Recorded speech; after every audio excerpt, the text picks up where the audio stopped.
diváci, přátelé, kamarádi. Jsem tu, abych splnil výzvu, na kterou mě vyzval pan Daniel Skrův Kuchárek. Dané, děkuji ti moc. Jestli umřu, tak jsem rád, že jsem všechny poznal. Doufám, že se tady nepobleju, neudělám tady nějakou píčovinu a tak, ale tuto je zlo a narval si 18 pytlů do držky. A dále teda nominuji pana Davida Homolku, který žvejká první ligu už.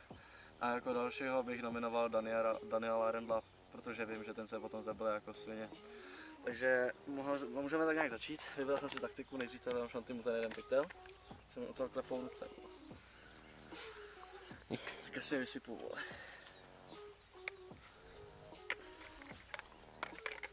A začneme, vole.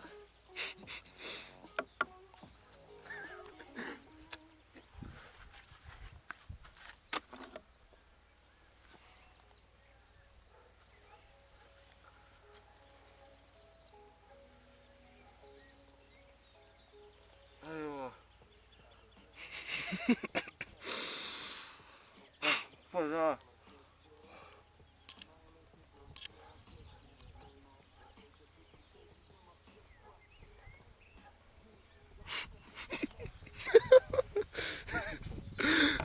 Furt to dělej, furt to kulo. Dělej, furt to. No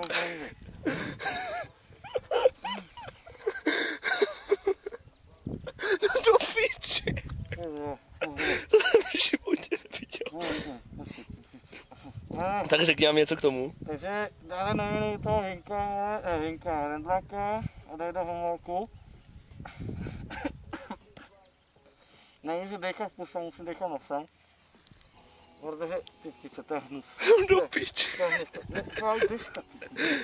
Pálí mě držka jako se... Ty kurva. Takhle, ne. Ty ale, to nemůže jít. No ale ještě se mi namotá hlava. No, jsem to zakřik, píče.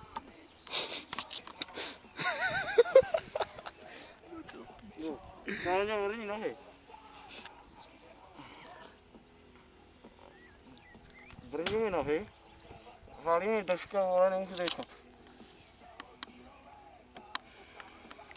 Ty krávo, počkej, já jsem se jen dost.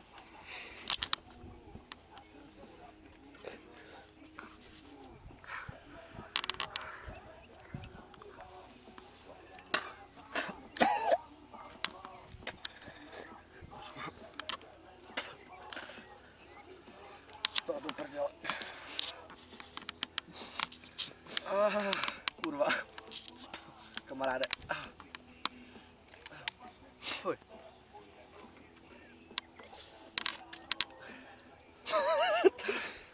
Ty jsi úplně suchý, kámo, ty si můžeš pak nabít, vole. Ty jsi ještě nabít, vole. Ty krát.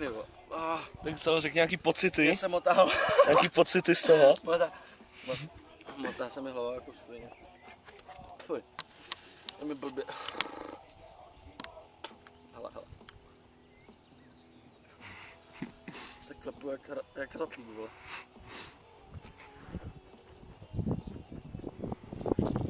Nevěděl, netušil jsem, že tam jde. Vešlo se to. Bohužel teď jsem přijel na motorce k Šantimu, asi už neodjedu. Kurva, mě se tak motá hlava. Já jsem má fakt klepu, ty píčo, to je strašný. Okay. Doufám, že se potom zabijete, čuráci.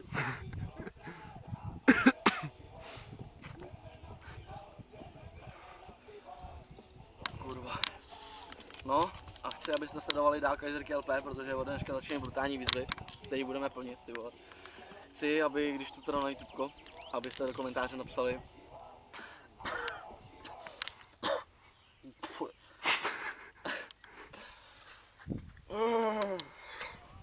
Počkej.